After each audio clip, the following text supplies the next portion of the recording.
بسم اللہ الرحمن الرحیم وما ادراک ما العقبہ فک رقبۃ او اطعام فی یوم ذی مسغبہ یتیما ذا مقربہ۔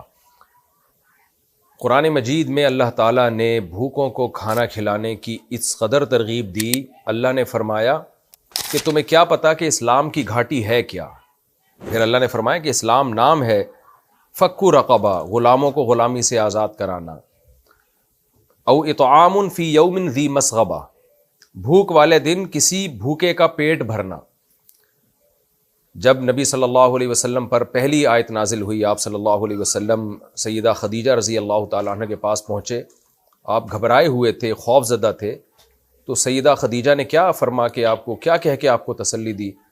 فرمایا کہ آپ بیواؤں کا سہارا ہیں، آپ یتیموں کا سہارا ہیں، آپ جو مساکین ہیں ان کو کھلاتے ہیں، آپ ان کی کفالت کرتے ہیں، تو اللہ آپ کو کبھی ضائع نہیں ہونے دے گا۔ اللہ تعالیٰ نے اپنے حقوق کے بعد سب سے زیادہ مخلوق کا حق بتایا ہے، اور مخلوق کے حقوق میں سب سے پہلے کھلانے کی اللہ نے ترغیب دی ہے کہ بے کسوں کا سہارا بنو، بے کسوں کو کھلاؤ۔ جب کووڈ کے دن تھے اور کراچی میں بے روزگاری بہت زیادہ بڑھ گئی تھی، اس وقت ہمارے بعض دوستوں نے میری توجہ دلائی کہ مفتی صاحب آپ کی ایک آواز ہے، آپ کا ایک نام ہے، اگر آپ اپیل کریں لوگوں سے تعاون کی تو ہم بہت سارے غریب مسکینوں کے ساتھ تعاون کر سکتے ہیں، بہت سے گھروں میں ہم راشن پہنچا سکتے ہیں۔ میں نے ان دنوں میں کلپ ریکارڈ کروا کے ڈالا، الحمدللہ بہت اچھا اماؤنٹ ہمارے پاس آیا اور ہم نے بہت زیادہ لوگوں کی مدد کی۔ جب ہم اس مدد کو لے کر، اس راشن کو لے کر لوگوں کے گھروں میں گئے تو اس وقت ہمیں اندازہ ہوا کہ آج کتنے گھر ایسے ہیں جن کے گھر میں چولہے نہیں جل رہے۔ ایسے لوگ بھی جن کے گھر میں راشن پہنچتا تھا وہ رو پڑتے تھے اور کہتے تھے ہم نے بہت دنوں سے ہم نے آٹے کی شکل نہیں دیکھی ہے۔ تو ٹھیک ہے، 2 نمبر بھکاری بھی بہت ہیں، لیکن سفید پوش غریب مساکین بھی ہماری سوسائٹی میں بہت ہیں جو کسی سے اپنی حاجت شیئر نہیں کرتے۔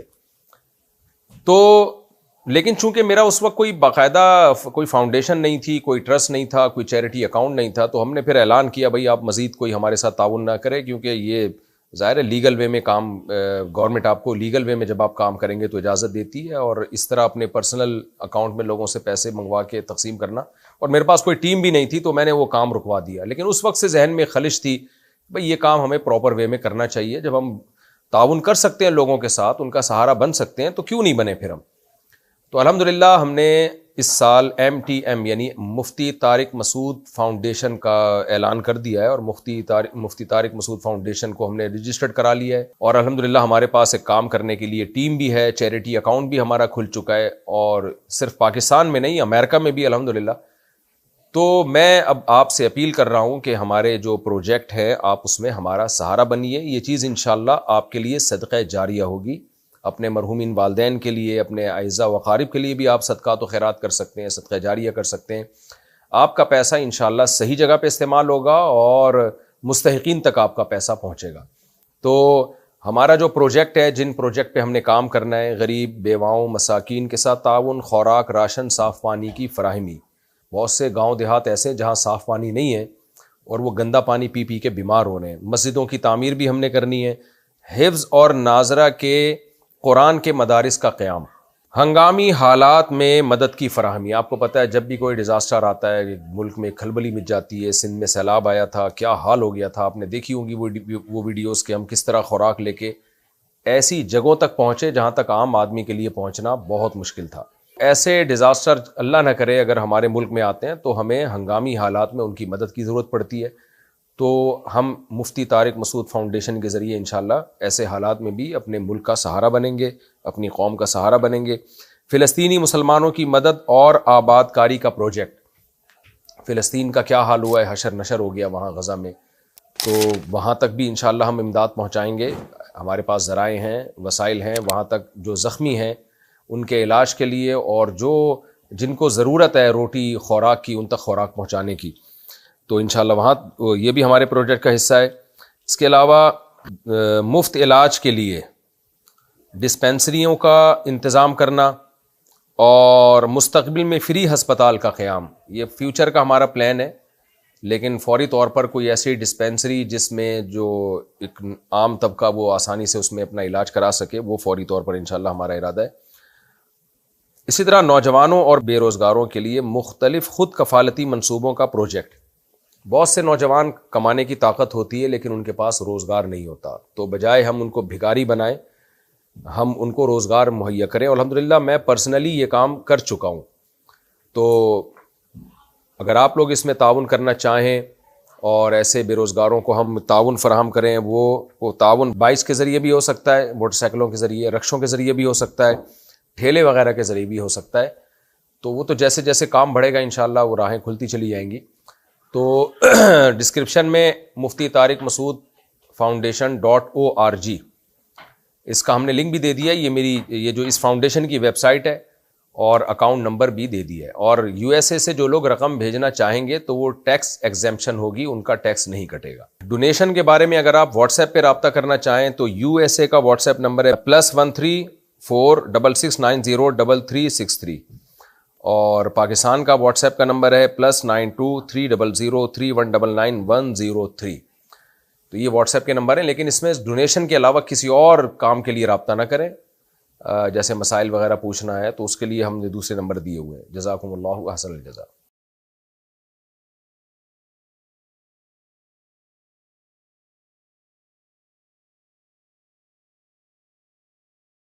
الحمد للہ نحمدہ ونصلی علی رسولہ الکریم. رمضان 2025 1446 ہجری. آج ہم نے 21واں پارہ پڑھا ہے. 22واں پارہ. وَمَن يَقْنُتْ مِنكُنَّ لِلَّهِ وَرَسُولِهِ وَتَعْمَلْ صَالِحًا. لیکن میں نے کہا تھا کہ ہم آخری عشرے میں سورہ ہود اور سورہ یوسف کی تلاوت جو گزری تھی اس کو میں تفسیر میں بیان کروں گا انشاءاللہ، کیونکہ سورہ یوسف میں بہت اہم مضامین ہیں. خاص طور پر آج کل کے حالات کے لحاظ سے جو لوگوں کی نفسیات ہے، جو لوگوں کے مسائل ہیں، ان کے لحاظ سے اس میں ہمیں بہت ہدایت ملتی ہے. الف لام را تلک آیات الکتاب المبین. اچھا، سورہ یوسف کی کچھ خاص باتیں ہیں. قرآن مجید میں کوئی پورا واقعہ A to Z تفصیل سے نہیں ہے. واقعات کے مختلف پہلو پورے قرآن میں بکھرے ہوئے ہوتے ہیں. جیسے موسیٰ علیہ السلام کا واقعے کا کچھ حصہ کہاں آ جائے گا، کچھ حصہ کہیں آ جائے گا، کچھ حصہ کہیں آئے گا، ایسے ہوتا ہے. قوم عاد، قوم سمود کے بھی ایسے ہی. سورہ یوسف وہ واحد سورت ہے جس میں اللہ نے ایک پیغمبر کا واقعہ A to Z ڈیٹیل سے بتا دیا ہے، پوری تفصیل سے، جیسے جیسے ہوا تھا اسی ترتیب سے بتایا ہے. وہاں کچھ اور چل رہا ہے، کچھ دیکھ رہے ہیں نا، ادھر کو دیکھ رہے ہیں میری طرف. اس وقت میں آپ سے مخاطب ہوں. تو پوری سورہ یوسف میں اللہ نے یہ یوسف علیہ السلام کا واقعہ A to Z پورا ترتیب سے بیان کر دیا ہے. دوسری بات یہ کہ پیغمبروں کے واقعات ترتیب سے نہیں آئے قرآن میں، اور مختلف جگہوں پر ہیں، صرف ایک ہی جگہ پہ نہیں.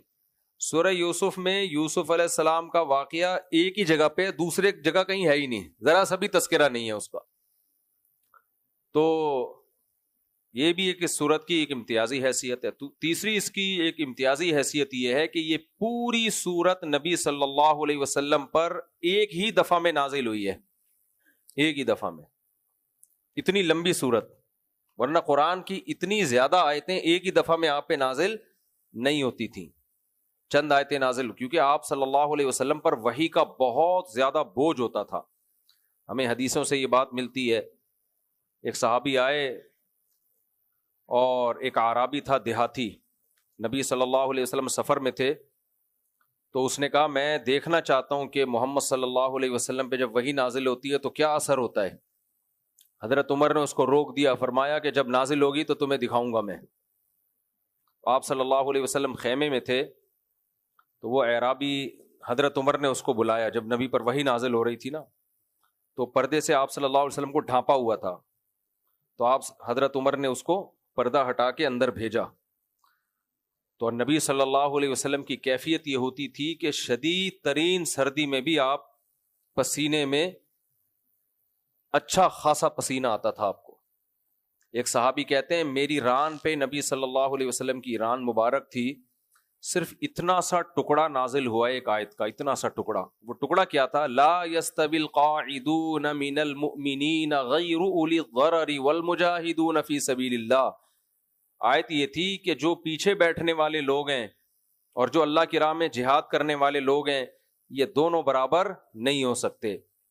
تو بعض صحابہ نے عرض کیا کہ یا رسول اللہ, جو معذور ہیں, جو بطارے جہاد میں جانا چاہتے ہیں لیکن بیمار اور معذوری کی وجہ سے پیچھے بیٹھ جائیں, ان کا کیا ہوگا؟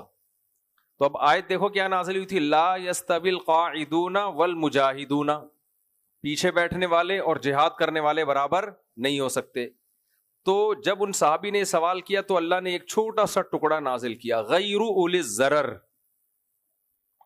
لا یستوی القاعدون من المؤمنین غیر اولی الضرر. غیر اولی الضرر بشرطے کہ ان کو کوئی مجبوری نہ ہو. اتنا سا ٹکڑا نازل ہوا ہے. کیسے؟ صحابی کہتے ہیں کہ نبی کی ران مبارک میری ران پہ رکھی ہوئی تھی تو مجھے ایسے لگا کہ میری ران چٹخ کے پچک جائے گی, اتنا بوجھ ہو گیا اس کے اوپر. اور نبی صلی اللہ علیہ وسلم کی کیفیت, آپ کے ماتھے پہ جو ہے نا پسینہ آیا کرتا تھا اور آپ کی نارمل حالت نہیں رہتی تھی. فرماتے ہیں کہ حتی سری عنہ, جب آپ کی نارمل کنڈیشن میں آئے, نارمل حالت میں آئے, تو آپ کی زبان مبارک پہ یہ کلمات جاری تھے, غیر اولی الضرر. اتنا سا لفظ نازل ہوا ہے. تبھی تو قرآن کہتا ہے لو انزلنا هذا القرآن على جبل لرأيته خاشعا متصدعا من خشیت اللہ. اگر اس قرآن کو ہم پہاڑ پہ نازل کرتے تو یہ اللہ کے خوف سے ریزہ ریزہ ہو جاتا. تو یہ پوری سورت نبی صلی اللہ علیہ وسلم پر ایک ہی مرتبہ میں نازل ہوئی ہے. تو سوچیں کیسا ثقل اور کیسا بوجھ ہوگا جو نبی صلی اللہ علیہ وسلم کے قلب مبارک نے اٹھایا ہے. تو اللہ فرماتے ہیں تلک آیات الکتاب المبین. آگے چلے, نحن نقص علیک احسن القصص بما اوحینا الیک ھذا القرآن وان کنت من قبلہ لمن الغافلین. اے نبی, ہم آپ کو ایک بہترین واقعہ سنا رہے ہیں, اس سے پہلے آپ غافلین میں سے تھے, آپ کو اس واقعے کا کچھ بھی علم نہیں تھا. یہود و نصارہ کا تو تھا, یہودیوں کو تو پتا تھا کہ ہمارے جد امجد یعقوب, جن کا نام لقب اسرائیل ہے, وہ کیسے مصر چلے گئے اور پھر وہاں مصر کی پہ ان کی حکومت ہوئی, پھر ہم وہیں رہے, پھر فرعون نے ظلم کیا. تو یہودیوں نے آپ سے سوال کیا تھا کہ بنی اسرائیل کا مسکن مصر کیسے بن گیا, وہ تو شام کے تھے, فلسطین کے تھے, مصر کیسے چلے گئے. وہ آپ کو آزمانے کے لیے آئے تھے کہ یہ واقعی اللہ کے سچے نبی ہیں یا نہیں, کیونکہ اس وقت کتابیں پڑھنے کا رواج نہیں تھا. اور نبی صلی اللہ علیہ وسلم جس قوم میں پیدا ہوئے تو وہ تو امی تھے, نہ لکھنا جانتے نہ پڑھنا جانتے. تو ہمارے نبی صلی اللہ علیہ وسلم بھی امی تھے. تو انہوں نے آزمایا کہ بھئی یہ واقعات تو ہمیں معلوم ہے, ہماری کتابوں میں ہے. ایک ہی مرتبہ میں پوری سورت نازل ہو گئی. تو اللہ نے فرمایا وَإِن كُنْتَ مِن قَبْلِهِ لَمِنَ الْغَافِلِينَ. آپ کو اس سے پہلے اس کا علم نہیں تھا. اللہ وحی کے ذریعے آپ کو علم دے رہا ہے. فرمایا اذ قال یوسف لأبیہ یا ابت انی رأیت احد عشر کوکبا. ابراہیم علیہ السلام کے دو بیٹے تھے, ایک یعقوب علیہ السلام اور ایک اسماعیل علیہ السلام, اسحاق علیہ السلام اور ایک اسماعیل. اسماعیل علیہ السلام کو تو یعقوب علیہ السلام ان کی والدہ کے ساتھ مکہ میں چھوڑ کے آ گئے تھے اللہ کے حکم پہ. اور اسحاق علیہ السلام جو تھے یہ تھے شام کی سرزمین فلسطین میں. پہلے یہ شام یہ فلسطین سب اس میں داخل تھا. یہاں کون تھے؟ اسحاق علیہ السلام, یہ بھی پیغمبر تھے. اسحاق علیہ السلام کے بیٹے تھے یعقوب علیہ السلام. ابراہیم علیہ السلام کی دو زوجہ تھیں, ایک حضرت سارہ اور دوسری حضرت ہاجرہ. تو حضرت سارہ سے جو بیٹے پیدا ہوئے وہ اسحاق, اور اسحاق علیہ السلام کے بیٹے یعقوب, جن کا لقب کیا تھا؟ اسرائیل. تو یعقوب علیہ السلام کے پھر بیٹے ہوئے. پہلی زوجہ سے بیٹے تھے 11 بیٹے پہلی زوجہ سے, اور دوسری زوجہ سے 2 بیٹے تھے. پہلی زوجہ سے جو 11 بیٹے تھے اور دوسری زوجہ سے 2 بیٹے, ایک بیٹے کا نام یعقوب اور یوسف اور دوسرے بیٹے کا نام بنیامین. تو وہ جو 11 بیٹے تھے نا ان کے بارے یوسف علیہ السلام نے خواب دیکھا, اپنے والد کو بتایا, انی رأیت 11 کوکبا, میں نے 11 ستارے دیکھے, والشمس والقمر, اور سورج اور چاند کو دیکھا, رأیتہم لی ساجدین, میں نے دیکھا کہ وہ مجھے سجدہ کر رہے ہیں. یہ مجھے خواب آیا, اپنے والد سے بیان کیا آپ نے. اس سے پتہ چلتا ہے حضرت یوسف تھے تو چھوٹے لیکن بالکل ناسمجھ نہیں تھے, اپنی بات کو ایکسپلین کر سکتے تھے. قال یا بنی لا تقصص رؤیاک علی اخوتک, یعقوب علیہ السلام کو اندازہ ہو گیا کہ یہ سچا خواب ہے. آج کل جو خواب مارکیٹ میں چل رہے ہیں نا, اس کو زیادہ لفٹ نہ کرایا کریں, مہنگائی ہے اور مسئلے چل رہے ہیں ملک میں بھی ہر طرح سے, گھروں میں, خاندانوں میں, تو کچھ بھی خواب میں آ سکتا ہے, اس کو سیریس نہ لیا کریں, ٹھیک ہے نا. لوگ پاگل ہو رہے ہیں خواب دیکھ دیکھ کے, وہ آپ کے خواب وہ نہیں ہوتے. ہوتا ہے کبھی کبھار کوئی اچھا خواب بھی آ جاتا ہے, لیکن مارکیٹ میں جو چل رہا ہے میں وہ بتا رہا ہوں, کیونکہ بہت تنگ کرتے ہیں لوگ مجھے خواب میں. یہ بھائی اپنے ظاہری اعمال کو فوکس کرو. یہ تھوڑی کہ یوسف علیہ السلام روزانہ اٹھ کے اپنے ابا کو خواب سنایا کرتے تھے, روز تھوڑی ہوتا تھا, ایک دفعہ ہو گیا, ان کو اندازہ ہوا کہ کوئی خواب ہے, اس میں کوئی حقیقت ہے اس کی. اور ویسے بھی پیغمبروں کا خواب تو وہی ہوتا ہے. تو یا بنی لا تقصص رؤیاک علی اخوتک, اے میرے بچے, یا بنیا کہتے ہیں پیارے سے بچے. اور انہوں نے فرمایا یا ابتی, اے میرے ابا, نام نہیں لیا یعقوب. ہم لوگ ویسٹرن کلچر ہماری سوسائٹی میں آ رہا ہے, آپ دیکھنا ابھی تو وہ ڈیڈی ہی کہتے ہیں ابا کو, لیکن تھوڑے دنوں میں وہ اپنے ابا کو, اور مائیکل صاحب خیریت سے ہو, نیلسن صاحب, سب سیٹ چل رہا ہے, دیکھنا ان کے یہاں تو روایات ہی ختم ہو رہی ہیں. تو ہمارے یہاں بھی آپ دیکھنا ابا کو لوگ غفار صاحب کہیں گے, غفار صاحب ذرا صحیح چلو, گھر میں جو ہے نا حقوق پورے کر دیا کرو. تو یا ابتی ہمیشہ سے والد کے لیے اب کا لفظ استعمال ہوتا ہے, اے میرے ابا. اور بیٹے کو کیسے باپ نے خطاب کیا, یا بنیا. بیٹے کا باپ احترام نہیں کرے گا, احترام بیٹا باپ کا کرے گا. باپ بیٹے کو محبت دے گا, محبت الگ چیز ہے, رسپیکٹ بولو الگ چیز ہے. تو باپ کو چاہیے بیٹے سے محبت سے بات کرے. آج بھی لوگ کہہ رہے ہوتے میرا بچڑا اور میرا منا, اور جو بھی محبت, مائیں بچیوں کو کہتی ہیں میری شہزادی, بچے کو کہتی ہے میرا شہزادہ. اچھی بات ہے, تو محبت, لیکن باپ کو کیا دینی ہے, محبت کے ساتھ رسپیکٹ. یا بنیا, اے میرے پیارے بچے, میرے چھوٹے سے بچے. بنیا تصغیر کا صیغہ ہے, چھوٹے سے بچے. تو یہ بھی معلوم ہوا کہ بھائی بچہ جب باپ سے کوئی بات پوچھے تو بلا وجہ اس کو جھڑکے نہیں, ابے دفع ہو یہاں سے, آ جاتا ہے ہر وقت اٹھ پٹانگ باتیں کرنے کے لیے. گھروں میں آج کل جو سیٹنگ چل رہی ہے, ماحول چل رہا ہے, وہ اچھا بالکل بھی نہیں چل رہا. لا تقصص رؤیاک علی اخوتک, اے میرے بچے اپنا یہ خواب اپنے بھائیوں کو مت سنانا. فیکیدوا لک کیدا, وہ تمہارے خلاف کوئی تدبیر کریں گے. ان الشیطان للانسان عدو مبین, شیطان انسان کا کھلا ہوا دشمن ہے, وہ اس موقع سے فائدہ اٹھا کے تمہارے بھائیوں کے دل میں حسد کی آگ پیدا کرے گا. اس سے یہ بھی معلوم ہوا کہ بھائی جیلسی ہمیشہ سے رہی ہے انسانوں میں. آپ اپنی نعمت ہر ایک کے سامنے بیان نہ کریں. ان کے والد کو اندازہ تھا کہ جو دوسری زوجہ کے بچے ہیں یہ اس سے تھوڑا سا کیا کرتے ہیں, حسد کرتے ہیں. نہیں کرنی چاہیے لیکن کر رہے تھے. تو جب یہ خواب بتائیں گے کہ مجھے اتنا اچھا خواب آیا, بولیں گے لو بھائی عید کی تو پروازیں ہی ختم نہیں ہو رہی ہیں, یہ تو اب روحانی ترقیوں پہ بھی بھائی یہ کچھ بھی کریں گے. وہ حسد بہت خطرناک چیز ہے, جس سے جس کو آپ سے جیلسی ہو جائے نا, وہ آپ کو برباد کیے بغیر چھوڑتا نہیں ہے. وہ کوئی موقع تلاش نہیں کرے گا آپ کو ذلیل کرنے کا, رسوا کرنے کا. اس لیے بہت بچنا چاہیے, اپنی نعمت کا اظہار ہر ایک کے سامنے نہیں کرنا چاہیے. وَكَذَلِكَ يَجْتَبِيكَ رَبُّكَ وَيُعَلِّمُكَ مِن تَأْوِيلِ الْأَحَادِيثِ. یعقوب علیہ السلام نے کہا, تعبیر بتائی کہ تیرا رب تجھے منتخب کرے گا. ابراہیم علیہ السلام کو اللہ نے منتخب کیا, ان کی اولاد میں یعقوب, اسحاق علیہ السلام کو, اسحاق کی اولاد میں اللہ نے مجھے, تو میری اولاد میں اللہ کسے سلیکٹ کرے گا؟ یہ اشارے مل رہے ہیں کہ میرے بعد میرا جانشین تو بنے گا. وَيُعَلِّمُكَ مِن تَأْوِيلِ الْأَحَادِيثِ, اور اللہ تجھے خوابوں کی تعبیریں بھی بتائے گا. اب دیکھو احادیث سے یہاں کیا مراد ہے؟ خواب. حالانکہ حدیث تو بات کو کہتے ہیں. یہاں وہ غامدی صاحب پہ رد ہو گیا, وہ کہہ رہے ہیں الرؤیا جو ہے قرآن میں ایک جگہ خواب کے معنی میں آیا ہے, تو اب رؤیا جہاں بھی آئے گا خواب کے معنی میں آئے گا. نا نا نا نا نا نا, الرؤیا اگر ایک جگہ خواب کے معنی میں ہے تو ہر جگہ خواب کے معنی میں نہیں ہوگا. الرؤیا کا لغوی معنی خواب نہیں ہے, منظر کو کہتے ہیں. تو یہاں بھی احادیث قرآن میں بات کے معنی میں ہے, لیکن یہاں پر خواب کے معنی میں ہے, کیونکہ خاص باتیں مراد ہیں اس سے. وہ باتیں کون سی ہے؟ خواب کی باتیں. تو یہ فرق ہوتا ہے کہ جو پراپر وے میں علم حاصل کرتے ہیں انہی سے تفسیر سمجھنی چاہیے. جو پراپر وے میں علم حاصل نہیں کرتے وہ کہیں کی بھی کہیں لگا سکتے ہیں.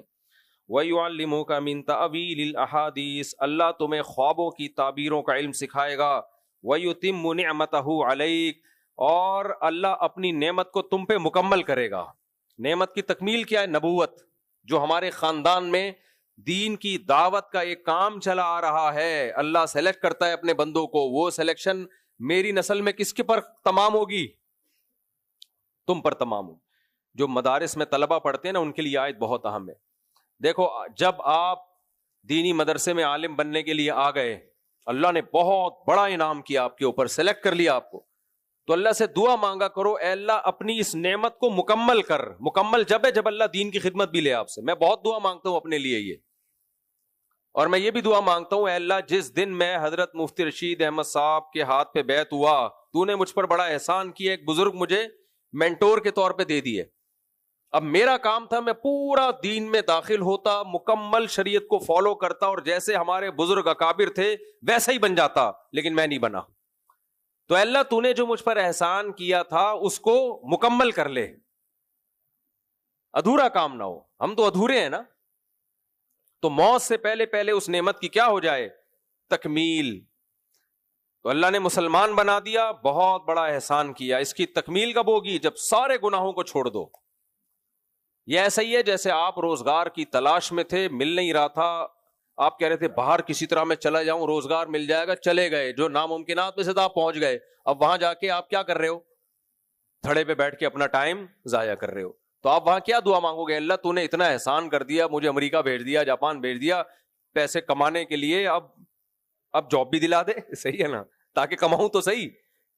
تو روحانی نعمتوں کی بھی تکمیل ہوتی ہے اور مادی نعمتوں کی بھی تکمیل. تکمیل نہ ہو تو کام پورا نہیں ہوتا. تو اللہ تعالیٰ فرماتے ہیں کہ حضرت یعقوب علیہ السلام نے کہا وَيُتِمُّ نِعْمَتَهُ عَلَيْكَ, اللہ اپنی نعمت کو آپ پر مکمل کرے گا. کما اتمها علی ابویک, جیسے کہ آپ کے باپ دادا پر اللہ نے اپنی نعمت کی تکمیل کی. وہ کون باپ دادا تھے؟ علیک وعلی آل یعقوب کما اتمها علی ابویک, یعنی آپ کے ذریعے آپ پر بھی اور آپ کی نسلوں پہ بھی, کہ آپ ہوگے تو پھر آپ کی نسلوں میں بھی یہ دین چلے گا. وعلی آل یعقوب کما اتمها علی ابویک من قبل ابراہیم و اسحاق, جیسے اللہ نے آپ کے باپ دادے ابراہیم اور اسحاق پر اپنی نعمت کو مکمل کیا. ان ربک علیم حکیم, اے میرے بچے تیرا رب بڑا علم والا اور حکمت والا ہے. بھئی ہمارے بچے کہاں ہیں؟ بیٹھے بیان میں نے بولا ان کو پکڑ کے بٹھایا کرو, کہاں ہیں؟ ساری دنیا بیان سن رہی ہوتی ہے, ہمارے اپنے بچے کھیل رہے ہوتے ہیں ادھر ادھر جا کے. چراغ تلے اندھیرا ہوتا ہے نا, وہ سنا ہوگا آپ نے. تو آگے اللہ تعالیٰ فرماتے ہیں لقد کان فی یوسف و اخوتہ آیات للص, بیٹھے ہوئے ہیں. دوسرا کہاں ہے؟ تیسرا کہاں ہے؟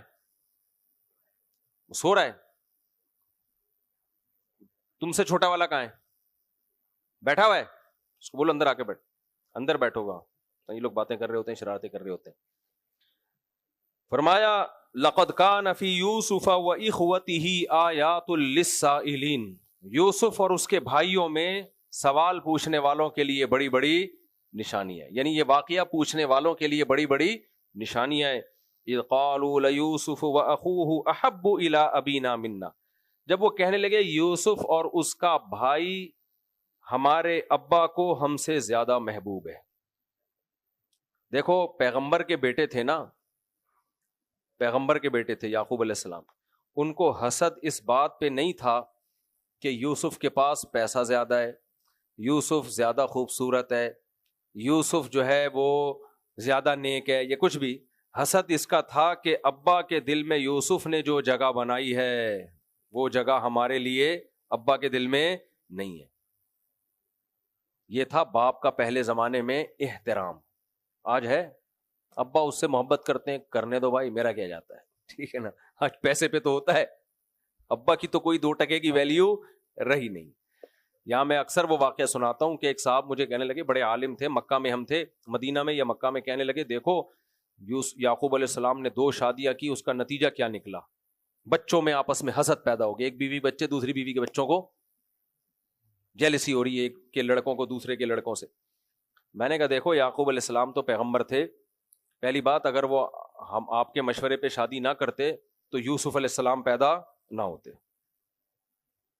اتنے جو نیک بچہ پیدا نہ ہوتا. دوسری بات یہ کہ پیغمبر کا عمل قابل تقلید ہوتا ہے, اتنی ان سائیڈ افیکٹ کے باوجود بھی انہوں نے شادی کی ہے, تو پتہ چلا یہ ٹینشن تو ہمیشہ سے ہی ہے, اس کو اگنور کرنا چاہیے, کیونکہ اس کے فائدے اس کے نقصانات سے زیادہ. اور وہ ٹینشن تھی بھی کس بات کی, ابا میں شیئرنگ برداشت نہیں ہے, تو یہ جب ہی ہوگی جب کمپٹیشن تو ہو, کمپٹیشن ہی نہیں ہے تو اس ابا کی 2 ٹکے کی ویلیو, تم لوگ کی ٹکے کی بتا رہا ہوں ویلیو نہیں ہے. یہ تو کہہ رہا ہوں نا ٹکے کی ویلیو نہیں ہے, کوئی بھی ویلیو نہیں ہے. تو بہت کچھ ہے اس میں کہنے کو, میں نہیں کہتا زیادہ, آگے چلو. اذ قالوا لیوسف واخوہ احب الی ابینا منا, یوسف اور اس کا بھائی ہمیں زیادہ محبوب. اس لیے یہ بھی چاہیے کہ باپ کو سب بچوں سے برابر سلوک کرنا چاہیے, لیکن یعقوب علیہ السلام کے دل میں محبت یوسف سے کیوں زیادہ تھی, وہ ان کی صلاحیتیں دیکھ رہے تھے. یہ تو نیچرل ہے نا, یہ دل ایک غیر اختیاری چیز ہوتی ہے. وَنَحْنُ عُصْبَةٌ, حالانکہ ہم ایک مضبوط جماعت ہیں, یعنی ہم 11 بھائی مضبوط طاقتور, تو باپ کا سہارا تو ہم بن سکتے ہیں, وہ تو چھوٹا ہے, وہ تھوڑی سہارا بنے گا. ہم اتنے پاورفل مضبوط, کیونکہ قبائلی اور گاؤں دیہاتوں میں کیا ہوتا ہے بھائی, جو زیادہ طاقتور بیٹا ہے باپ کو وہ محبوب ہوتا ہے, یہ میرے کام آئے گا. تو ہم ایک جماعت ہے مضبوط, کہیں جنگ ہوئی, جھگڑا ہوا, کوئی مسئلہ ہوا, باپ کے مقابلے میں کون آ کے کھڑا ہوگا, باپ کو بچانے کے لیے ہم کھڑے ہوں گے. اس سے بھی پتہ چلتا ہے ابا کو اس طرح کی اولاد چاہیے. ابا پٹ رہے ہوں, بچے مارکیٹ سے شارٹ, یہ نہیں ہے. انہوں نے کہا ہم موجود ہیں. پہلے یہ جو ہے نا ماں باپ کے لیے اولاد کی کثرت, یہ اتنی زبردست ان کو فیور دینے والی چیز ہے نا. بوڑھا باپ بھی ہو پھر بھی وہ طاقتور ہوتا ہے اگر بیٹے اس کے پاورفل ہو. گاؤں دیہاتوں میں دیکھا ہے اتنے بوڑھے کوئی ان کو چھیڑتا بھی نہیں ہے, کوئی تنگ بھی نہیں کرتا, آواز بھی نہیں. ان کو پتا ہے بھائی اس کے بیٹے آ جائیں گے لڑنے کے لیے, یہ تو بوڑھا ہے. مائیں بوڑھی ہوتی ہیں, کوئی ہاسپٹل میں کیئر ہوتی ہے ان کی, بھائی ان کے پیچھے بیٹے ہیں, اولادیں ہیں, لڑیں گے. اور وہ جن ماؤں بیچاروں کی اولادیں نہیں ہیں, ہاسپٹل والے بھی نہیں پوچھ رہے تھے ان کو. تو میں نے ایک کیس دیکھا کہ بڑھیا عورت بیچاری, اس کو کوئی لفٹ ہی نہیں کرا رہا تھا, روز سمجھتے تھے کوئی ماسی ہے گلی محلے کی بیچاری. پتا چلا بھائی اس کے تو 8-10 بیٹے ہیں. جیسے ہی پتا چلا نا وہ آئے عیادت کے لیے, ہسپتال کا سارا عملہ ایک دم حرکت میں آ گیا, بھائی یہ تو بڑے یعنی ان کے تو بچے, ورنہ اس کو ایسے چھوڑا ہوا تھا انہوں نے جیسے کوئی پوچھنے والا نہیں. تو یعقوب علیہ الصلوۃ والسلام فرماتے ہیں کہ ہاں وہ بیٹے کہنے لگے ان ابانا لفی ضلال مبین, ہمارے ابا کھلی غلطی میں پڑے ہوئے ہیں. اتنے طاقتور ایسی ہائٹ والے جوان تگڑے بیٹوں کو چھوڑ کر زیادہ توجہ کس کی طرف جا رہی ہے, یوسف کی طرف. تو حسد میں تھے, باپ سے محبت ہی کی وجہ سے حسد تھی. تو پھر کہنے لگے اقتلوا یوسف او اطرحوه ارضا یخلو لکم وجہ ابیکم. دیکھو اللہ جب اپنا کوئی کام کرنا چاہے تو کم کر کے چھوڑتا ہے. اللہ نے خواب دکھایا کہ میں پورا کر کے چھوڑوں گا. اب اللہ کے وعدے کیا ہو رہے ہیں کہ آپ کو کامیاب کروں گا, لیکن ان وعدوں کی تکمیل کے لیے نقشے جو پیدا کیے جا رہے ہیں وہ ناکامی کے, نقشے جو پیدا کیے جا رہے ہیں وہ سارے ناکامی کے. تبھی علماء جب تسلی دیتے ہیں بھائی کہ اللہ کی مدد آئے گی, تم دین پہ چلو, سب کچھ ہوگا, ہم کہتے ہیں بھائی یہ تو نقصان ہو رہا, فائدہ تو ہو نہیں رہا. بھائی اللہ پہ اعتماد کرو, تم جو اللہ نے تمہارے ذمے کام لگایا تم وہ کرو, جو اللہ کا کام ہے وہ کون کرے گا, وہ اللہ کرے گا. تو کہنے لگے اقتلوا یوسف, یوسف کو قتل کر دو, او اطرحوه ارضا, یا ایسی زمین میں جا کے یوسف کو ڈال دو, یخلو لکم وجہ ابیکم, تمہارے لیے تمہارے باپ کا چہرہ خالص ہو جائے, تمہارے باپ کے پاس تم سے محبت کے علاوہ کوئی آپشن نہ بچے. خدا کی قسم ایسی محبت آج کل کسی معشوقہ سے نہیں ہوتی جو یعقوب علیہ السلام کے بیٹوں کو کس سے تھی, اپنے باپ سے تھی. اس وجہ سے سمجھ رہے ہو, بیٹے زیادہ تھے, ایک آدھ ابھی میں واقعہ سناتا ہوں نا, ایک بچہ تھا وہ ڈپریشن میں گیا ہوا ہے, پیدا ہی نہیں ہونے دیا دوسرا, کیونکہ اس کے ساتھ کھیلنے کے لیے بہن بھائی ہے ہی نہیں. تو اچھا میرے بھائی, یخلو لکم وجہ ابیکم, تمہارے باپ کا چہرہ تمہارے لیے خالی ہو جائے گا, یعنی اس کے پاس تم سے محبت کے علاوہ کوئی آپشن رہے گا نہیں. وَتَكُونُوا مِن بَعْدِهِ قَوْمًا صَالِحِينَ, ارے بھائی ہم ہیں تو مسلمان, کلمہ پڑھنے والے ہیں, ہمیں پتہ ہے قتل بہت بڑا جرم ہے, کبیرہ گناہ ہے. آپس میں مشورہ کیا ہوگا نا, کہ کوئی بات نہیں, توبہ کا دروازہ بھی تو کھلا ہوا ہے نا. شیطان جب کسی سے گناہ کرواتا ہے نا تو کیسے یہ کام کر لے, بعد میں کیا کر لینا, توبہ کر لینا. وَتَكُونُوا مِن بَعْدِهِ قَوْمًا صَالِحِينَ, کر لو بعد میں کیا کرنا, توبہ طائب کر کے نیک شریف بن جانا. بَعْدِهِ قَوْمًا صَالِحِينَ, صالح کا مطلب شریف شرفا. آج ہم کہتے ہیں نا 100 چوہے کھا کے بلی چلی حج کو, ٹھیک ہے, تو یہ شیطان کا بہت پرانا حربہ ہے. قال قائل منہم, ایک نے کہا, اس نے کچھ سمجھداری کا مظاہرہ کیا, یار بھائی یہ قتل نہیں کرو, ہمارا مقصد کیا ہے, ابا کو اپنے لیے خاص کرنا, تو ان کو غائب کر دو. لا تقتلوا یوسف, یوسف کو قتل مت کرو. والقوہ فی غیابۃ الجب, کے اندھے کنویں میں جا کے ڈال دو, ایسا کنواں جہاں سے قافلے گزرتے ہوں, کہ وہ قافلے آئیں گے کنویں سے نکال کے لے جائیں گے. پہلے زمانے میں ایسا کوئی ملتا تھا اس کو غلام بنا لیا جاتا تھا, تو وہ جو کرنا ہوگا کریں گے. جو ہے بھائی, چھوٹا بھائی جو ہے بتا تو سکتا, اتنی سمجھ نہیں تھی کہ وہ لوکیشن بتائے کہ میں کہاں ہوں, کہاں سے آیا ہوں, یہ اس میں سمجھ نہیں ہے کس علاقے کا رہنے والا ہوں.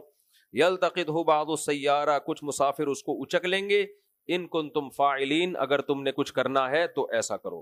قالوا یا ابانا, سب مشترک مل کے ابا کے پاس آئے, کہنے لگے اے ہمارے ابا, ما لک لا تأمنا علی یوسف, آپ کو کیا ہو گیا کہ آپ یوسف کے بارے میں ہم پہ اعتماد ہی نہیں کرتے, ہمارے ساتھ یوسف کو کبھی اکیلے میں جانے ہی نہیں دیتے, آپ کو کیا ہو گیا.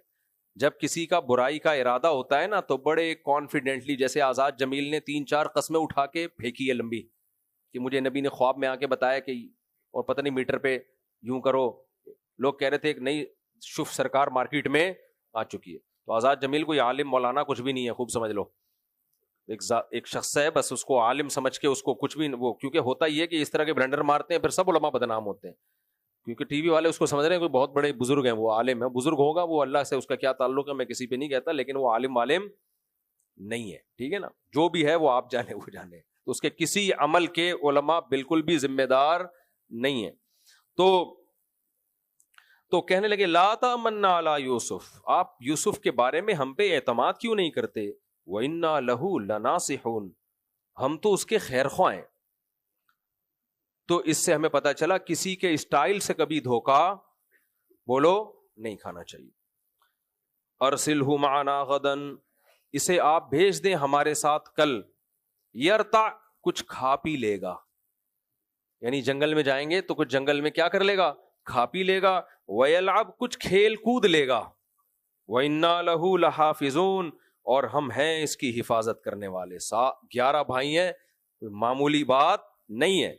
اس سے ہمیں بھائی یہ بھی پتا چلتا ہے کہ کھانا پینا بھی اسلام میں جائز ہے, ٹھیک ہے نا, باغوں میں جا کے سیب کھانا, آم کھانا, اور یلعب کھیلنا کودنا بھی کیا ہے, جائز ہے. اور تفریح کے لیے گھر سے باہر نکل کے کسی اوپن ایریا میں جانا بھی کیا ہے, جائز ہے. ابا تو پیغمبر ہے نا, وہ کہتے کہ کیوں اوپن ایریا میں کیوں جا رہے ہو, کھیلنے کیوں جا رہے ہو, ٹائم ویسٹنگ ہے. تو بھائی ذہنی تفریح کے لیے یہ ساری چیزیں ضروری, خاص طور پہ بچوں کے لیے.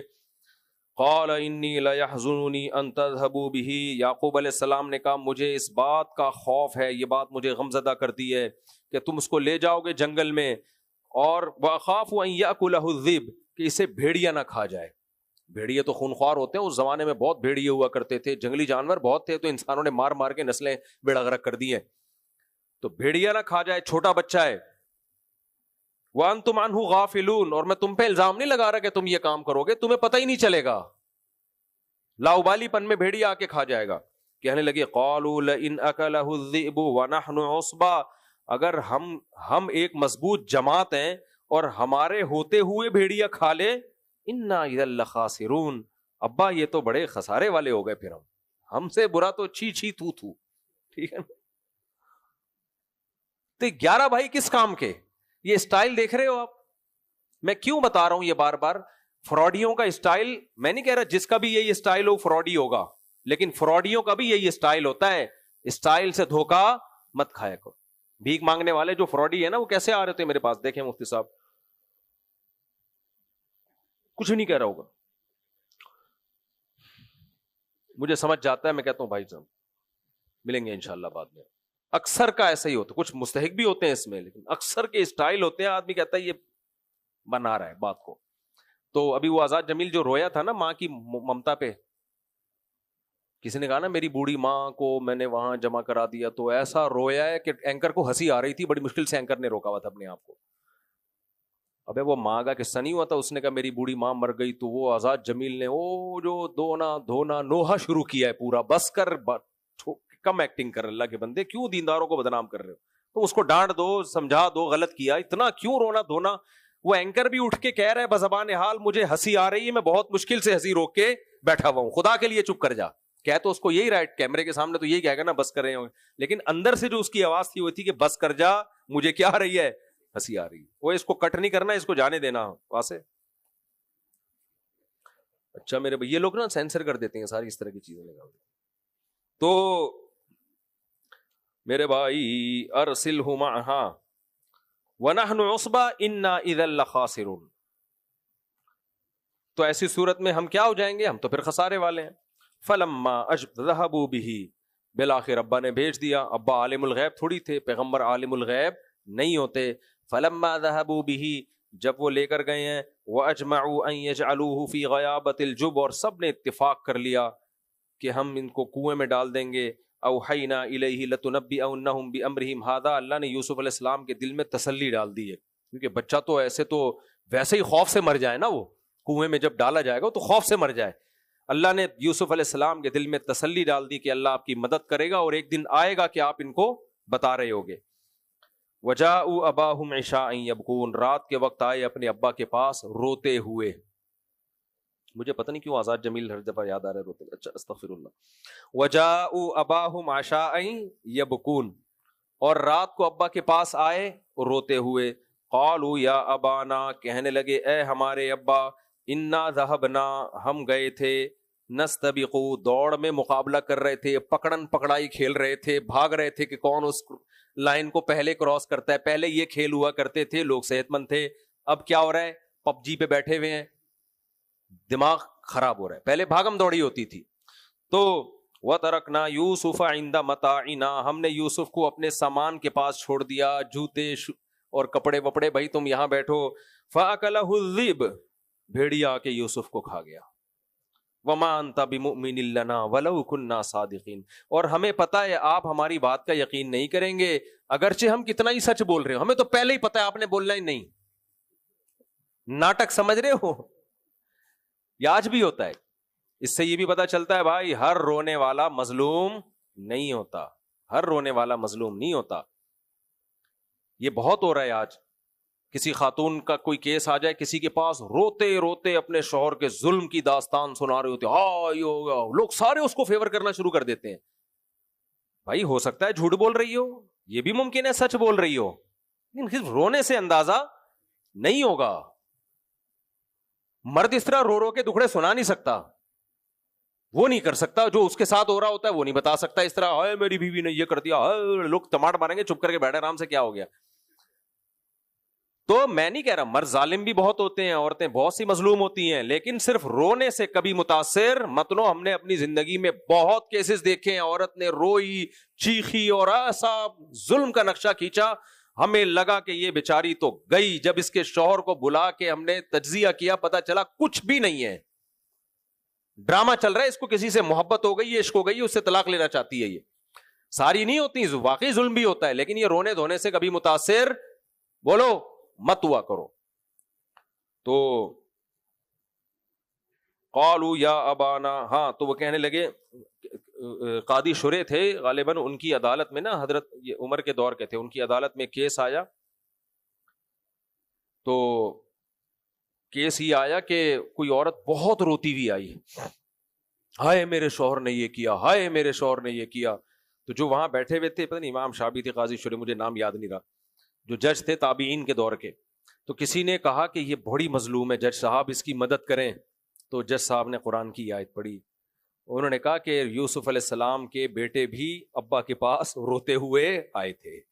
تو وہ جج تھے نا، تجربہ تھا ان کا. انہوں نے کہا بھائی اس سے کچھ نہیں ہوتا، گواہ لے کر آؤ، کیا ظلم ہو رہا ہے.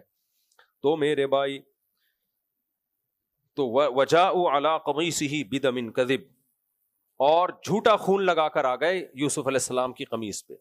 جھوٹا خون، جیسے آپ فشری میں دیکھو مچھلیوں پہ خون لگا ہوا ہوتا ہے نا، ایسا فریش لگ رہی ہوتی ہیں، وہ سچا خون نہیں ہوتا.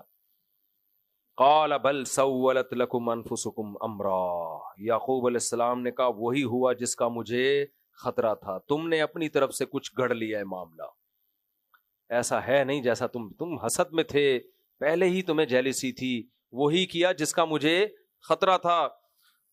فصبر جمیل، میرے پاس صبر جمیل کے علاوہ کوئی آپشن نہیں ہے. دیکھو ہر چیز میں فیصلہ کرنا ضروری نہیں ہوتا، کیونکہ اگر یعقوب علیہ السلام انہیں سزا دیتے، وہ کہتے ہیں آپ کے پاس دلیل کیا ہے کہ ہم جھوٹ بول رہے ہیں؟ کوئی گواہ تھے یعقوب علیہ السلام کے پاس؟ کوئی گواہ نہیں تھے. پھر دوسری بات یہ کہ اپنے ان بیٹوں کو سزا دیتے تو کیا بگاڑ لے، اس بڑھاپے میں سہارا کون بنتا؟ وہ بھی نہیں بنتا. تو اب یہ نہیں ہے کہ کچھ نہیں ہو سکتا تو اب غلط کرنا شروع کر دو، یہ نہیں ہے بھائی. کچھ نہیں ہو سکتا تو غلط کرنے کی اجازت نہیں ہے. یہ میں اس لیے کہہ رہا ہوں کہ آج بہت سے لوگ کہتے ہیں ملک میں ہم انقلاب لے کر آئیں گے بغاوت کے ذریعے، مسلح بغاوت کے ذریعے، ہم کب تک چپ بیٹھے رہیں گے. بھائی اگر آپ کچھ صحیح طریقے سے نہیں کر سکتے تو اب آپ کے پاس یہ آپشن نہیں ہے غلط طریقے سے کچھ کرو تاکہ رہی صحیح طاقت بھی ختم ہو جائے ہماری. لوگ کہتے ہیں نا یہ کیوں نہیں کر رہے، یہ کیوں نہیں کر رہے، کیا چپ بیٹھے رہے؟ بھائی چپ نہیں بیٹھو، آواز اٹھاؤ، بولو، کس نے منع کیا ہے؟ لیکن کوئی ایسا غلط راستہ اختیار کرنا جس سے اس حالت سے بھی جائیں جس کنڈیشن میں ہے، اس کی کسی قیمت پہ اجازت نہیں ہے. آپ صحیح نہیں کر سکتے تو غلط کرنے کے آپ کے پاس آپشن نہیں ہے. آپ ایک طاقتور آدمی 1,00,000 روپے کھا کے بھاگا ہوا ہے، آپ کو پتا ہے میں نے اس سے مانگ لیا، بھیک مانگ لی، ہر طرح سے اس کے گھر کے باہر جا کے بیٹھ گیا، نہیں دے رہا، لیکن ہے طاقتور. اب آپ کو لوگ کیا کہیں گے؟ بھائی صبر کے علاوہ تیرے پاس کوئی آپشن نہیں ہے. آپ کو کیا میں چپ کر کے بیٹھ رہا ہوں اس ظلم پہ؟ بھائی پھر جا کے لڑ لے. لڑے گا تو ابھی 1,00,000 کا خرچہ آیا ہے، 1 کروڑ کا خرچہ آئے گا تیرا پھر اس پہ. تو یہ دنیا دارالامتحان ہے، اس میں ہر چاہت آپ کی پوری نہیں ہوتی. تو یعقوب علیہ السلام کے پاس صبر کے علاوہ کوئی آپشن نہیں تھا. بڑھاپے میں جا بھی نہیں سکتے تھے کہ بچے کو کہاں رکھ کے آئے ہو تم. تو اس لیے کہنے لگے فصبر جمیل واللہ المستعان علی ما تصفون، جو کچھ تم بیان کر رہے ہو اس پہ میں مدد کس سے طلب کرتا ہوں؟ اللہ سے. وجاءت سیارۃ فارسلوا واردہم فادلی دلوا، ادھر ایک قافلہ گزرا جہاں یوسف علیہ السلام کو وہ کنویں میں ڈال کے آئے تھے نا، تو ایک قریب سے قافلہ گزرا جو کسی سفر پہ جا رہا تھا. فادلی دلوا، انہوں نے اپنا ڈول پانی میں ڈالا. تو جس نے پانی میں ڈول ڈالا، قال یا بشرا ھذا غلام، ارے چمتکار. ٹھیک ہے نا، یہ تو لڑکا ہے. پہلے زمانے میں کوئی لڑکا مل جانا، کیونکہ غلاموں کی طرح بکتا تھا، وہ اربوں روپے کے اثاثے تھے، وہ انسان بکتے تھے نا پہلے زمانے میں غلاموں کی طرح، جن کا پتہ ہی نہیں ہوگا کہاں سے آئے. یا بشرا ھذا غلام، ارے خوشخبری، یہ کیا ہے؟ یہ تو ایک بچہ ہے، لڑکا ہے. وَأَسَرُّوهُ بِضَاعَةً، فوراً اس کو چھپا لیا انہوں نے ایک تجارتی مال کے طور پہ. چھپا اس لیے لیا کہ اس کا مالک نہ ابا نہ آ جائیں، ٹھیک ہے نا، پتہ نہ چل جائے بھائی یہ تو فلاں خاندان کا ایک. تو یہ نالائق تھے نا یہ مسافر بھی، ان کو چاہیے تھا بھائی کوئی بچہ کنویں میں چلا گیا ہے تو اس کو تلاش کرو، اس کے ابا کون ہے، اس کے بھائی کون ہے. انہوں نے بھی کیا سمجھا، یہ بالکل ایسے ہی ہے. میری سیکو 5 گھڑی تھی، میں ایک دفعہ ٹرین میں آ رہا تھا لاہور سے کراچی، تو میں واش روم گیا وضو کے لیے، وہاں گھڑی اتاری، بھول گیا. جیسے ہی باہر آیا ہوں تو ایک دوسرے صاحب واش روم میں گئے. اچھا، تو پھر تھوڑی دیر میں کیا ہوا کہ میں واپس آیا پانی پینے کے لیے، کہیں جا رہا ہوں گا، تو وہ صاحب گھننے بن کے نکلے، مجھے یوں دیکھ رہا اور پتلی گلی سے نکل گیا. میں نے کہا یہ پتہ نہیں مجھے وہ اصل میں میری گھڑی اٹھا کے باندھ کے جا رہا تھا. تو میں نے کہا پتہ نہیں کیوں یوں گھور کے دیکھ رہا ہے. میں نے بھی کہا خیریت، بس یوں کیا گھننا، اور ہماری بوگی میں تھا لیکن اتر کے کسی اور بوگی میں چڑھ گیا. وہ مجھے کچھ بھی نہیں، مجھے خیال ہی نہیں. تھوڑی دیر میں نے ہاتھ مارا، میں نے کہا میری گھڑی کہاں ہے؟ تو واش روم میں میرے بعد اس کے علاوہ کوئی بھی نہیں گیا. میں نے کہا یہ اسی وجہ سے. اب میں اترا گاڑی سے، لیکن وہ گاڑی چلنے لگی. میں نے کہا اب کہاں تلاش کروں بھائی؟ فصبر جمیل.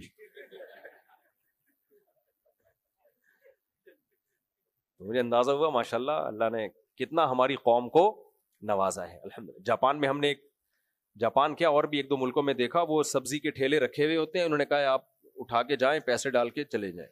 میں نے کہا اگر یہ ہمارے ملک میں ہوتا پورا ٹھیلا غائب ہوتا, ایک دو خربوزے غائب نہیں ہوتے. تو خیر, تو انہوں نے کہا بھائی یہ تو لڑکا ہے, ان کو چاہیے تھا کہ بھائی اس کے باپ تلاش کرو, لیکن انہوں نے کہا اثر روح بضاعہ, قرآن کہتا ہے انہوں نے اس کو تجارتی مال کے طور پہ چھپا دیا. بھائی اس کو کہیں سائٹ پہ لے کے جاؤ, اس کو کہیں بیچیں گے صحیح قیمت پہ. واللہ علیم بما یفعلون. کیا آیت ہے یار. اللہ کہتے ہیں جو کچھ یہ کر رہے تھے ہم یہ سارا منظر جانتے تھے. ہم جو کچھ بھی کر رہے ہوتے ہیں نا, عرش پہ بیٹھا ہوا خدا دیکھ رہا ہوتا ہے. اللہ دیکھ رہا تھا کہ جس تجھے پتا نہیں ہے کہ تم کیا کر رہے ہو, جس کو میں نے پیغمبر بنانا ہے اور جن کے لیے پوری سورہ یوسف داخل اتارنی ہے, تم اس کے ساتھ یہ زیادتی کر رہے ہو. اب قیامت کے دن ان کو کتنی ندامت ہوگی نا, ہم نے کیا کیا ہے یہ. تو اللہ فرماتے ہیں واللہ علیم بما یعملون, جو کچھ یہ کر رہے تھے اللہ دیکھ رہا تھا, اللہ نے ہونے دیا. تو اللہ ظلم ہونے دیتا ہے, اس سے یہ ثابت نہیں ہوتا کہ اللہ اس ظلم پہ راضی بھی ہے. یہ دنیا دار الامتحان ہے. وَشَرَوْهُ بِثَمَنٍ بَخْسٍ دَرَاهِمَ مَعْدُودَةٍ, اللہ کہتے ہیں بہت سستے داموں انہوں نے اس کو بیچ ڈالا. وَكَانُوا فِيهِ مِنَ الزَّاهِدِينَ, کیونکہ وہ جان چھڑانا چاہتے تھے. وجہ کیا تھی بھائی, ایسا نہ ہو کہ اس کے مالک کا یعنی اس کے ابا کا بھائی کا پتہ چل جائے, جان چھڑاؤ جلدی سے, پونے پونے داموں بیچو. یہی ہوتا ہے نا جب کوئی انلیگل آپ چیز اٹھاتے ہیں تو آپ کہتے ہو بھائی اوریجنل ریٹ ملنے تک ایسا نہ ہو مالک آ جائے, پہناؤ اور نکلو. تو اس لیے بہت سستی چیز اگر مارکیٹ میں مل رہی ہو نا تو تھوڑا احتیاط کر لیا کریں, ایسا نہ ہو غفار بھائی کی ہو اور وہ اپنی کیا کے بیچ رہا ہو. تو اللہ تعالیٰ فرماتے ہیں وقال الذی اشتراہ من مصر, قرآن میں اس کو کہتے ہیں اندماج. واقعے کے اہم پہلو کو قرآن ذکر کرتا ہے, بیچ کے سارے پہلو حذف کر رہا ہوتا ہے. مصر سے جس نے خریدا, اس سے پتا چلا وہ بچہ پہلے کہاں پہنچا, مصر میں, اور مصر کے بازار میں فروخت ہوا. تو ان لوگوں نے نہیں, جو مصر کے جو بادشاہ تھا یا عزیز مصر تھا اس نے ڈائریکٹ نہیں خریدا, وہ بچہ بازار میں فروخت ہوتے ہوتے شہر میں داخل ہو گیا, یعنی شہر میں برائے فروخت ہو گیا. تو بالآخر مختلف مراحل, انہوں نے تو سستے داموں کسی کو بھی بیچ دیا نا, اس نے جا کے تھوڑا پیسہ رکھ کے بیچا ہوگا. تو اس طرح فروخت ہوتے ہوتے اللہ نے, کیونکہ بچہ بہت زیادہ خوبصورت تھا تو خبر پھیل جاتی ہے. تو اللہ فرماتے ہیں وقال الذی اشتراہ من مصر لامرأتہ, مصر سے جس نے خریدا نا یعنی عزیز مصر, اس نے اپنی بیوی سے کہا اکریمی مسواہ, یہ بچہ میں خرید کے بازار سے لایا ہوں لیکن یہ غلام بنا کے ہم نے اس کو نہیں رکھنا. اکریمی مسواہ, اس کو اچھا ٹھکانہ دے, اس کا اکرام کر. عسیٰ ان ینفعنا, ہو سکتا ہے یہ ہمیں فیوچر میں فائدہ پہنچائے, ہمارا دست و بازو بنے, خادم کے طور پہ رکھ لیں. او نتخذہ ولدا, یا ہم اس کو اپنا بیٹا بنا لیں. شاید وہ بے اولاد تھے واللہ عالم. دیکھو اس وقت ہومو سیکشولیٹی بالکل نہیں تھی. یہ جو اغلام بازی کی بیماری آئی ہے نا, یہ لوط علیہ السلام کے دور میں آئی ہے, اس سے پہلے کوئی جانتا بھی نہیں تھا اس کو, کوئی جانتا بھی نہیں تھا. تو ابراہیم علیہ السلام کے دور میں بھی اور ان کے بعد بھی, لوط علیہ السلام کے دور سے پہلے تک, ابراہیم علیہ السلام کے تو بھانجے تھے نا لوط علیہ السلام, تو یہ لوط علیہ السلام سے پہلے کوئی یہ جانتا ہی نہیں تھا. اور اس جو لوط علیہ السلام کی قوم تھی اس میں بھی ان قوم کے اندر تھا, باقی پوری دنیا میں کہیں نہیں تھی یہ بیماری, صرف انہی میں تھی. تو اس لیے آج اگر کوئی خوبصورت بچہ اس طرح سے کسی کے تصرف میں آ جائے تو سب سے زیادہ فکر اس بچے کی عزت کی ہوتی ہے کہ اسے کوئی مس یوز نہ کرے. اس وقت یہ بے فکری تھی کیونکہ یہ جو جدید تعلیم یافتہ قومیں ہیں نا, انہوں نے اغلام بازی کو قانونی حیثیت نہیں دی تھی, اور مذہب سے بغاوت اتنی نہیں تھی کہ لوگ اس گندگی میں بھی پڑ جائیں. تو اس سے بھی پتہ چلتا ہے انسان کی نیچر ہی نہیں ہے لڑکوں کی طرف طبیعت کا میلان, یہ نیچر ہی نہیں ہے. جس کا میلان ہوتا ہے یا تو بچپن میں اس کے ساتھ کسی نے زیادتی کی ہوتی ہے یا برا ماحول ملا ہوتا ہے اس کو, ورنہ یہ انسان کی فطرت نہیں ہے. تو یہ تصور ہی نہیں تھا. تو اللہ فرماتے ہیں ہم یہ ہمیں خادم بن کے فائدہ پہنچائے گا یا ہم اس کو اپنا بیٹا بنا لیں گے. اللہ کہتے ہیں کذالک مکننا لیوسف فی الارض, آگے ولما بلغ اشدہ آتیناہ حکما وعلما, یوسف علیہ السلام جب جوانی تک پہنچے، اللہ کہتے ہیں ہم نے آپ کو علم اور حکمت عطا کی. وَكَذَلِكَ نَجْزِي الْمُحْسِنِينَ، نیک لوگوں کو ہم اسی طرح بدلہ دیا کرتے ہیں. وہ بچپن سے نیک تھے، پرہیزگار تھے. وَرَاوَدَتْهُ الَّتِي هُوَ فِي بَيْتِهَا عَن نَفْسِهِ، جب جوانی کی دہلیز پہ قدم رکھا، ظاہر ہے ایک حسن اور جمال جو تھا وہ اس میں ایک کشش پیدا ہوئی. تو جو عزیز مصر تھی نا، جس کو بادشاہ نے اپنی بیوی کو کہا تھا کہ اس کا خیال کرنا، وہی یوسف علیہ السلام پر عاشق ہو گئی. وغلقت الابواب وقالت ہیت لک، اور دروازے بند کر کے ان کو بدکاری کی دعوت دینے لگی. قال معاذ اللہ، یوسف علیہ السلام نے کہا اللہ کی پناہ. آپ کو پتہ ہے انسان جب بالغ ہوتا ہے نا تو سب سے زیادہ خواہش اس وقت اس میں ہوتی ہے عورت کی، جب بلوغت کی دہلیز پہ قدم رکھتا ہے. یہ میڈیکل سائنس سے ثابت ہے. تو انتہائی ایسے وقت جب انتہائی زیادہ انسان میں خواہش ہو اور مسافر بھی ہوں اپنے ملک سے، اپنے رشتہ داروں سے دور، کوئی روکنے ٹوکنے والا بھی نہیں. انسان اپنے ملک میں جرم کرتے ہوئے ڈرتا ہے کہ یار لوگ دیکھ لیں گے تو بدنام نہ ہو جاؤں، وہاں کوئی روکنے والا بھی نہیں. اور عزیز مصر ایک بہت بڑا درجہ تھا، مقام تھا. اس کی زوجہ، بادشاہ لوگ بدصورت عورتوں سے نکاح نہیں کرتے، ہر طرح سے گناہ کا سامان، ہر طرح سے. اور دروازے بھی بند، کوئی بدنامی کا خطرہ نہیں ہے، بلکہ نہ کرنے میں بدنامی کا خطرہ ہے کہ وہ الزام لگا دے گی الٹا.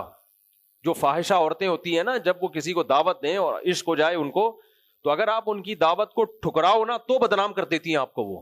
اور عورت جب ایک دفعہ منہ سے بات نکال دے نا، پھر لوگوں میں اتنی سینس نہیں ہے کہ وہ یہ دیکھیں کہ سچ بول رہی ہے یا یہ جھوٹ بول رہی ہے.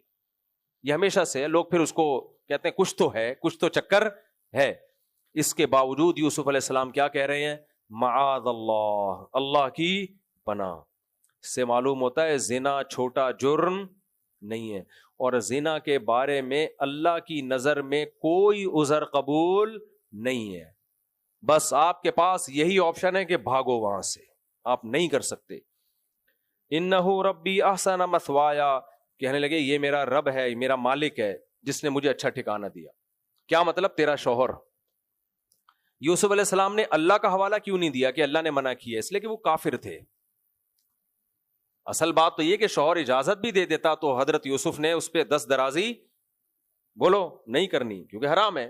لیکن اس کو سمجھانے کے لیے کیا حوالہ دے رہے ہیں؟ بھائی یہ غیرت کے خلاف ہے. جس گھر میں میں پلا ہوں اسی کی زوجہ پہ ہاتھ 10 درازی نہیں کر سکتا میں. آج یہ بے غیرتی بھی ہے. کتنے کیس ہوتے ہیں، 2 نمبر لوگ قرآن کے قاری بن کے چلے جاتے ہیں گھروں میں، اور وہیں ان کی بیٹیوں سے ریلیشن قائم کرنا شروع. یار وہ تمہیں قاری سمجھ کے، دین کا عالم سمجھ کے، قرآن کا دائی سمجھ کے تم پہ اعتماد کر رہا ہے. سارے قاری ایسے نہیں ہوتے، لیکن بعض ایسے واقعات بھی آئے ہیں. وہ تم پہ اعتماد کر رہا ہے اور تم آستین کے سانپ بنے ہوئے ہو. ٹیوٹر آ رہے ہوتے ہیں پڑھانے کے لیے بچیوں کو، وہ بچیوں سے ریلیشن قائم کرنا شروع کرتے ہیں. یار تمہارے باپ، اس کے باپ نے تم پہ اعتماد کر کے تمہیں رکھا ہے. یہ بہت بے غیرتی چل رہی ہے. تو یوسف علیہ السلام نے کہا انہ ربی احسن مثوایا، یہ جو ہے نا تیرا شوہر، یہ کیا ہے؟ یہ میرا مالک ہے، اس نے مجھے گھر میں پناہ دی ہے، پالا ہے، اچھا ٹھکانہ دیا ہے، تو میں اس کے ساتھ خیانت نہیں کر سکتا. انہ لا یفلح الظالمون، ظالم لوگ کبھی کامیاب نہیں ہوتے. یہ تو ظلم ہوگا، میں کبھی بھی کامیاب نہیں ہو سکتا. پھر قرآن کہتا ہے وَلَقَدْ هَمَّتْ بِهِ وَهَمَّ بِهَا، تحقیق عزیز مصر کی بیوی جس کو زلیخا کہا جاتا ہے، اس کے دل میں بھی خواہش پیدا تھی اور یوسف کے دل میں بھی خواہش پیدا ہوئی. خواہش پیدا ہونا برا نہیں ہے، کیونکہ مرد تھے نا، ایک اکیلی جوان خوبصورت عورت بند کمرے میں دعوت دے رہی ہے تو اس کی طرف دل کا مائل ہونا یہ نیچرل ہے. تو قرآن کہہ رہا ہے اچھا قرآن نے اس کو ذکر کیوں کیا؟ یوسف علیہ السلام کی اس بات کو کہ ان کے دل میں بھی خواہش پیدا ہوئی، اس کا ذکر کیوں کیا؟ یہ بتانے کے لیے کہ بعض دفعہ زنا کرنے والا یہ کہتا ہے میرا دل بہت چاہ رہا تھا، دل کے ہاتھوں مجبور. بھائی جب مرد ہوگا تو دل چاہے گا. زنا سے بچنا اس کو نہیں کہتے کہ دل نہیں چاہ رہا ہو. جب دل نہیں چاہ رہا ہو تو بیوی کے پاس نہیں جاتا آدمی. تو دل چاہنے کے بعد ہی تو پتا چلتا ہے کہ آپ میں کتنی کنٹرولنگ پاور ہے. ہجڑوں کا دل چاہتا ہے زنا کرنے کا؟ ہجڑوں کا تھوڑی دل چاہتا ہے. ان کو تو کوئی ثواب تھوڑی ملتا ہے زنا سے بچنے پر. ثواب مردوں کو ملتا ہے جن کا دل چاہ رہا ہو اور خدا کے خوف سے اپنی خواہش کو کنٹرول کر لیں. نبی صلی اللہ علیہ وسلم نے فرمایا 7 آدمی قیامت کے دن اللہ کے عرش کے سائے میں ہوں گے. ان میں رجل دعتهم امرأة ذات حسن و جمال یا او کما قال فقال انی اخاف اللہ. ایک خوبصورت حسین عورت صاحب منصب وہ زنا کی دعوت دے اور یہ جواب میں کہ مجھے اللہ کا خوف ہے. یعنی یہ نہیں کہ میرا دل نہیں چاہ رہا یا میں نامرد ہوں, ڈرتا کس سے ہوں؟ اللہ سے. نبی صلی اللہ علیہ وسلم نے فرمایا اللہ اس شخص کو قیامت کے دن جب سب لوگ سورج کی گرمی میں پگھل رہے ہوں گے, اللہ ایسے نوجوانوں کو لا کے الگ سے اپنا سایہ عطا کرے گا. تو اس لیے زنا کے قریب مت پھٹکو میرے بھائی. اگر زنا کی اسلام میں ذرہ برابر بھی گنجائش ہوتی تو پھر اس وقت یوسف علیہ السلام معذور ہوتے. ان کو اجازت نہیں تھی, انہوں نے کہا اللہ کی پناہ, ظالم کبھی بھی کامیاب نہیں ہوتے. زنا کرنے والے کو انہوں نے ظالم کہا. آگے اللہ تعالیٰ فرماتے ہیں انہو, فرمایا وستبق الباب, دل میں خواہش پیدا ہوئی لیکن ارادہ نہیں کیا, انہوں نے عزم نہیں کیا. وستبق الباب, دروازے کی طرف بھاگے. وقدت قمیصہ من دبر, اور ان کی قمیص زلیخا نے ہاتھ پکڑا نا تو پیچھے سے پھٹ گئی. والف یا سیدہا لد الباب, دروازے کی طرف دوڑ رہے ہیں دونوں, اچانک دروازے پہ کھلا اور سامنے سید یعنی اس کا آقا کھڑا ہوا تھا, جو عورت کا شوہر. اچھا اللہ میاں نے شوہر کو سید کہا ہے, آقا, تو اللہ میاں تھوڑی سی رسپیکٹ دے رہے ہیں ہسبینڈ کو, تو خواتین کو چاہیے وہ بھی اپنے شوہر کو کیا بولیں, آقا. آپ ہمارے کیا ہیں, وسیم, جمشید, تم کیا ہو آج سے میرے, ابھی تو نام لے رہی ہیں, جمشید کیا کر رہے ہو تم, شرم نہیں آتی. ہم نے کہیں بیان دے دیا کہ عورت نام نہ لے شوہر کا, احترام اسی میں. تو ایک صاحب نے حدیثیں پیش کر دیں. بھائی حدیثوں میں دونوں چیزیں ملتی ہیں, ہمیں نام لینا بھی جائز ہے, لیکن بعض صحابہ سے میں ملتا ہے ان کی بیویاں اپنے شوہر کا نام نہیں لیتی تھیں. اب تو سوسائٹی میں شوہر کا احترام ہی ختم ہو رہا ہے, تو اس احترام کو بچانے کے لیے کچھ روایات کا پاس رکھنا پڑے گا. اس لیے میں خواتین کو حلال حرام کا مسئلہ نہیں ہے, مشورہ یہ دیتا ہوں جمشید نہ کہا کرو, کچھ اور کہہ دو. اچھا میرے بھائی, اتنا بھی نہ ہو کہ وہ جیسے گاؤں میں نا ایک خاتون کو کسی نے کہا کہ شوہر کا نام لینا حرام ہے. ان کے شوہر کا نام تھا رحمت اللہ, تو وہ سلام پھیرتی تھی, السلام علیکم منع کے ابا, السلام علیکم منع کے ابا. یہ کیا کہہ رہے, رحمت اللہ نام ہے میرے شوہر کا اور نام لینا کیا ہے. اچھا میرے بھائی جلدی سے, بس 5 منٹ میں, پھر باقی کل انشاءاللہ. تو الفیا سیدہا لد الباب, دیکھا بھائی سامنے بادشاہ سلامت, وہ جو عزیز مصر ہے وہ کھڑا ہوا ہے, جو زلیخا کا شوہر تھا. بڑا حیران ہوا, واٹس گوئنگ آن, یہ کیا ہو رہا ہے. تو کہنے لگی, اب ہوشیاری دیکھو, وہی 1.5 ہوشیاری نا جو یعقوب علیہ السلام کے بیٹوں نے کی تھی. یہ نہیں کہہ رہی کہ یہ میرے پیچھے دوڑ رہے تھے اور انہوں نے کمرہ بند کر کے مجھے ورغلانے کی کوشش کی ہے, یہ نہیں کہہ رہی ہے. کہہ کیا رہی ہے, ما جزاء من اراد باہلک سوءا, میرے ہسبینڈ ہو آپ, مجھے بتاؤ آپ کی بیوی کے ساتھ اگر کوئی غلط ارادے سے اس کی طرف بڑھے, اس کی سزا کیا ہونی چاہیے. کانفیڈنس دیکھ رہے ہیں, میں سمجھا پا رہا ہوں اپنی بات. جب خواتین بھی کسی پہ جھوٹی تہمت لگاتی ہیں نا, تو کانفیڈنس لیول یہی ہوتا ہے, اس سے متاثر مت ہوا کرو. اور جب میاں بیوی کے جھگڑے ہوتے ہیں نا, تو اکثر فحش الزامات شوہروں پہ لگ رہے ہوتے ہیں. عورت کو پتا ہوتا ہے یہ منجن مارکیٹ میں سب سے زیادہ بکے گا, یہ عورت کو پتا ہوتا ہے. جب بھی طلاق ہوتی ہے, جھگڑے ہوتے ہیں, یہ 2 نمبر ہے, یہ لڑکیوں میں دلچسپی لیتا ہے, یہ فحش فلمیں دیکھتا ہے, یہ یوں کرتا ہے, یہ ایسے کرتا ہے, یہ زانی ہے. تو لوگ اس میں نہیں جاتے کہ یہ اول تو کسی کی پرسنل چیز میں گھسنے کی ضرورت کیا, بھائی تم اپنے حقوق کی بات کرو. لیکن یہ الزامات مارکیٹ میں بہت تیزی سے پھیل جاتے ہیں. وہ کچھ بعض دفعہ صحیح بھی ہوتے ہیں, ساری عورتیں غلط الزام نہیں لگا رہی ہوتی, لیکن بہت دفعہ جھوٹے بھی ہوتے ہیں. تو صرف کسی کے الزام کی بیس پہ ایسی چیزوں پہ یقین نہیں کرنا چاہیے.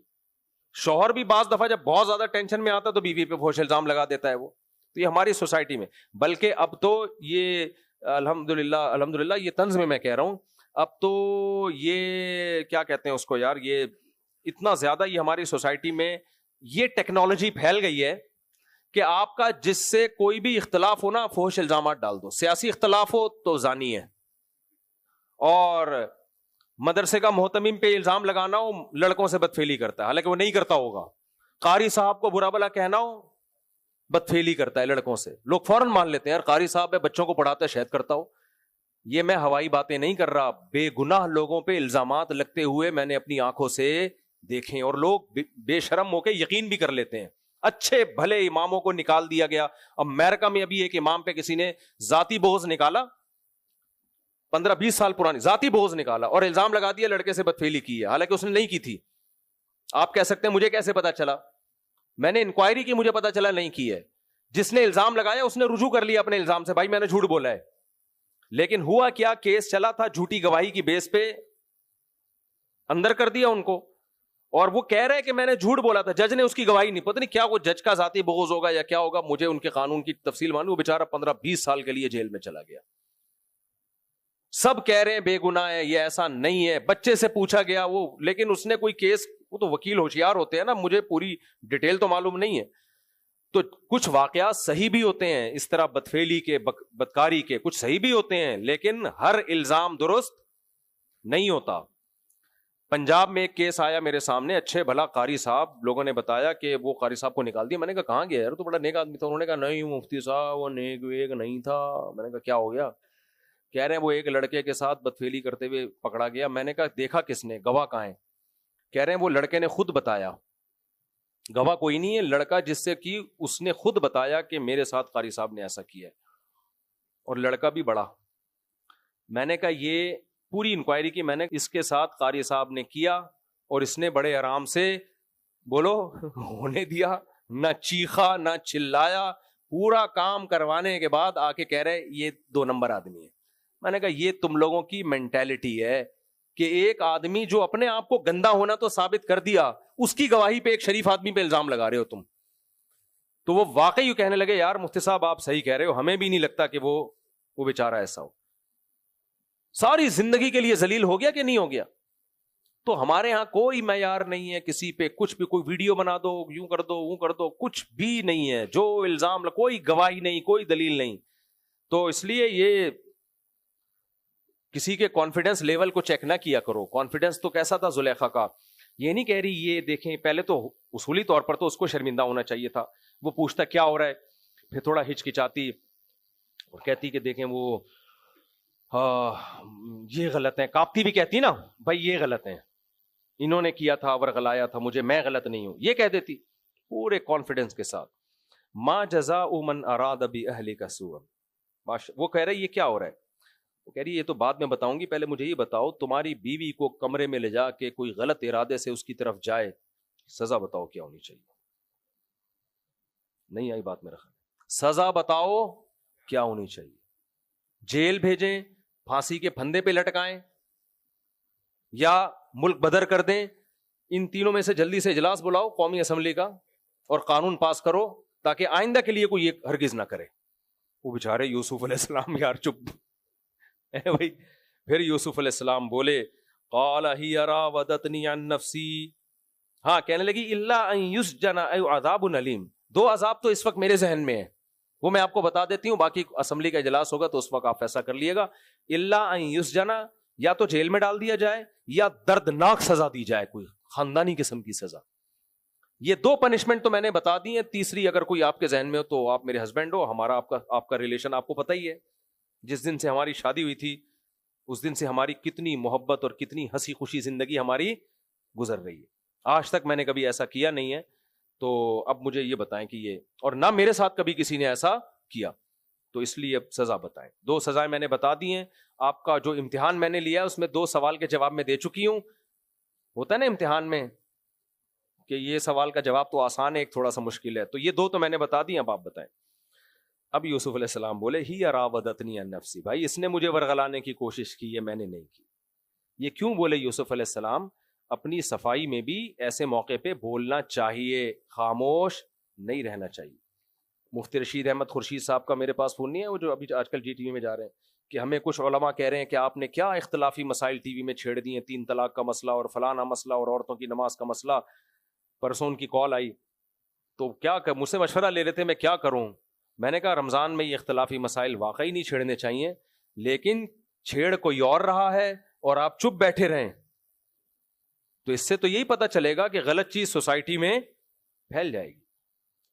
چھیڑو. ابھی وہ ہے نا فضول آدمی, اس نے وطر کے بارے میں کلپ بنا کے ڈال دیا پبلک میں کہ 2 رکعت کے بعد بیٹھنے کو نبی نے منع کیا, حالانکہ کسی حدیث میں نہیں ہے کہ نبی نے 2 رکعت کے بعد بیٹھنے سے منع کیا, بلکہ صحیح مسلم کی صحیح حدیث ہے کہ 2 رکعت کے بعد وطر میں آپ نے قعدہ کیا اور سلام پھیرے بغیر کھڑے ہو گئے.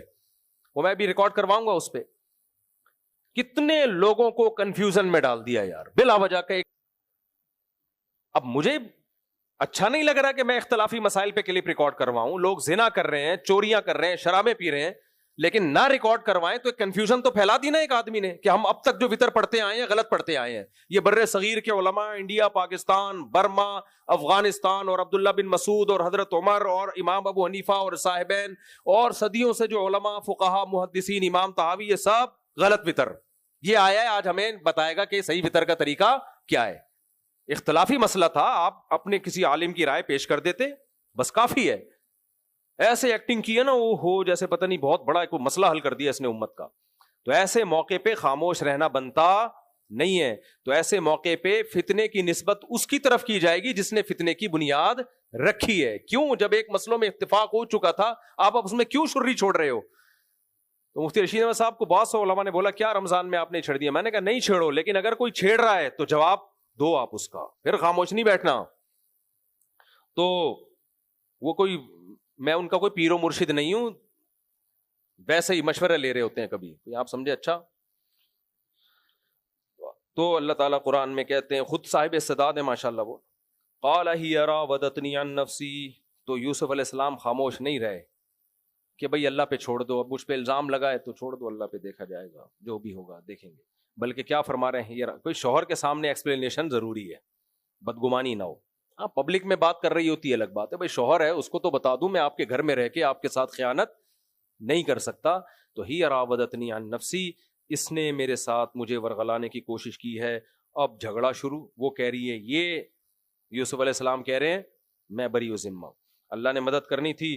وَشَهِدَ شَاهِدٌ مِّنْ أَهْلِهَا, زلیخا ہی کے خاندان کے ایک بندے نے کہا کہ بھائی اب یقینی طور پر تو کسی کو پتا نہیں ہے کیا ہو رہا تھا, تو اس نے دیکھ لیا آپ کی قمیض پیچھے سے پھٹی ہوئی ہے. پیچھے سے قمیض جبھی پھٹتی ہے جب بندہ آگے بھاگ رہا ہو اور کھینچنے والا پیچھے سے قمیض کھینچ رہا ہو. وہ بڑا ہوشیار تھا زلیخا کے خاندان کا. تو کہنے لگا ان کان قمیصہ قد من دبر من قبل فصدقت.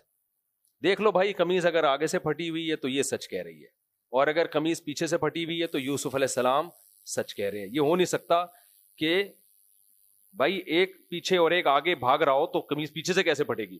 فلما رأى قمیصہ قد من دبر, جب بادشاہ وہ جو عزیز ہے مصر نے دیکھا بھائی ان کا تو کرتا پیچھے سے پھٹا ہوا ہے, قال انہ من کیدکن, کہنے لگا یہ تم عورتوں کی تدبیر ہے. ہاتھ تھی تو ایک کی نا, لیکن سب عورتوں کی طرف نسبت کیوں کر رہا ہے کہ اس کی رائے یہ تھی, میں نہیں کہہ رہا بھائی, اس کی رائے یہ تھی کہ جب عورتیں کسی پہ عاشق ہو جائیں تو پھر ان کا ورغلانے کا طریقہ یہی ہوتا ہے, اس کو مجبور کر دیتی ہیں.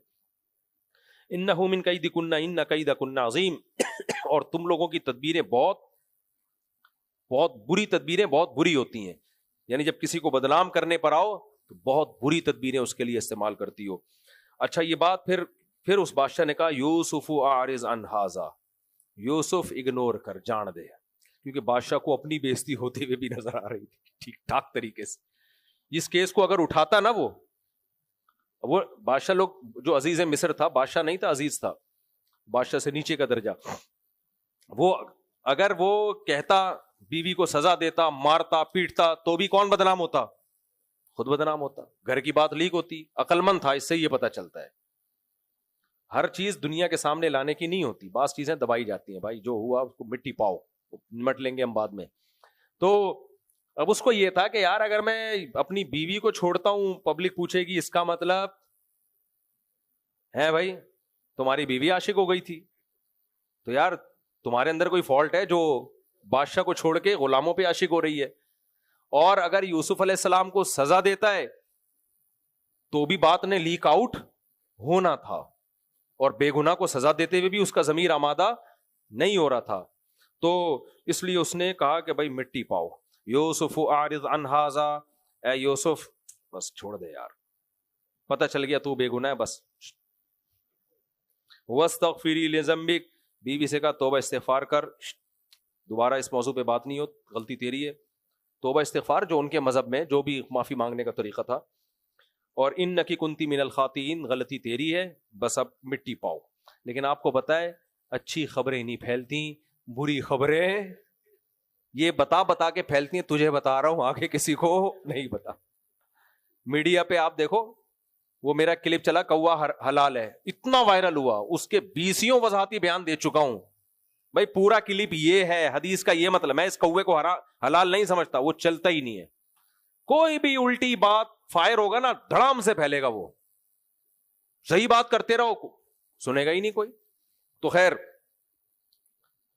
تو لیکن کیا ہوا، مارکیٹ سے بادشاہ تو کہہ رہا ہے مٹی پاؤ مٹی پاؤ، یوں کر رہے ہیں. تو وہ ایک نے اس کو بولا بھائی یہ ہوا ہے، دوسرے نے بولا یہ ہوا ہے، تیسرے نے بولا یہ ہوا. چند دنوں میں کیا ہوا، وقال نسوۃ فی المدینہ، مصر شہر میں ساری عورتیں یہ باتیں کرنے لگیں، امرأۃ العزیز تراود فتاها عن نفسی. عزیز مصر رائل فیملی، چھوٹا درجہ نہیں ہے، اس کی بیوی عاشق ہو رہی ہے ایک نوجوان پر، گھر کے غلام پر، گھر کے خادم پر. انا لنراہا فی ضلال مبین، مینٹل لیول نہیں ہے، مینٹیلٹی نہیں ہے، بہت لو. یعنی کسی شہزادے پہ عاشق ہوتی، کسی اور ملک کے بادشاہ پہ عاشق ہو جاتی، تو عاشق کس پہ ہو رہی ہے؟ ایک غلام جو بازاروں میں فروخت ہو کے گھر میں آیا. تو یہ اس کا لیول ہے، یہ اسٹینڈرڈ ہے. بھائی اگر کوئی رائل فیملی سے کوئی خاتون ہو، وہ دبئی کی کوئی شہزادی ہو، انڈا موڑ پہ کسی ٹھیلے والے سے وہ عاشق ہو گئی اور کہہ رہی بڑا ہینڈسم ہے، بڑا اسمارٹ ہے. ابے بھائی جتنا بھی ہینڈسم ہو، شہزادوں کا مقابلہ تو نہیں کر سکتا نا. اور دوسرا یار ایک اسٹینڈرڈ بھی تو ہوتا ہے نا، یہی تھوڑی کہ کوئی بھی خوبصورت آ جائے تو بس عاشق. عورت جو عاشق ہوتی ہے صرف خوبصورتی پہ تھوڑی ہوتی ہے، کوئی بھی نہیں ہوتا خالی خوبصورتی پہ عاشق. ایک اسٹینڈرڈ ہوتا ہے نا بھائی، آپ کا ایک اسٹینڈرڈ ہے. تو عورتوں نے کہنے لگی ان کا تو کوئی اسٹینڈرڈ، ان کو کیا پتا یوسف علیہ السلام تو بھائی رائل فیملی سے بھی اوپر کی فیملی سے ان کا تعلق ہے. جو آدمی جس خاندان کا ہوتا ہے نا، وہ رکشا چلا کے بھی خاندانی لگتا ہے. وہ رکشا چلا کے بھی پتا چلتا ہے کہ یہ بندہ کیا ہے، خاندانی. اور جو غیر خاندانی گھٹیا نیچ ہوتے ہیں نا، وہ بادشاہ اور صدر اور وزیر اعظم بن کے بھی کیا لگ رہے ہوتے ہیں. تو وہ کہنے لگی تراود فتاها عن نفسی، کہ کیا ہو گیا اس کو، اپنے گھر کا ایک غلام، ایک لڑکا جو خدمت کے لیے رکھا تھا، بازاروں سے بکتا ہوا آیا اور خریدا، اس پہ عاشق ہو گئی. انا لنراہا فی ضلال مبین، ہم اس کو دیکھتے ہیں کہ یہ کھلی ہوئی گمراہی میں پڑی ہوئی ہے. یعنی ایسا ہونا نہیں چاہیے، یہ سمجھ میں آنے والی بات نہیں. وقت کافی زیادہ ہو گیا، باقی انشاءاللہ ہم کل اس کو مکمل کریں گے. اللہ تعالیٰ سمجھنے کے عمل کی توفیق عطا. حسن رمضان کی برکتیں چھا گئی، علم و حکمت ہر ایک سمت پھیلا گئی، زندگی کا سفر معتبر ہو گیا، فکر مرشد کا دل پہ اثر ہو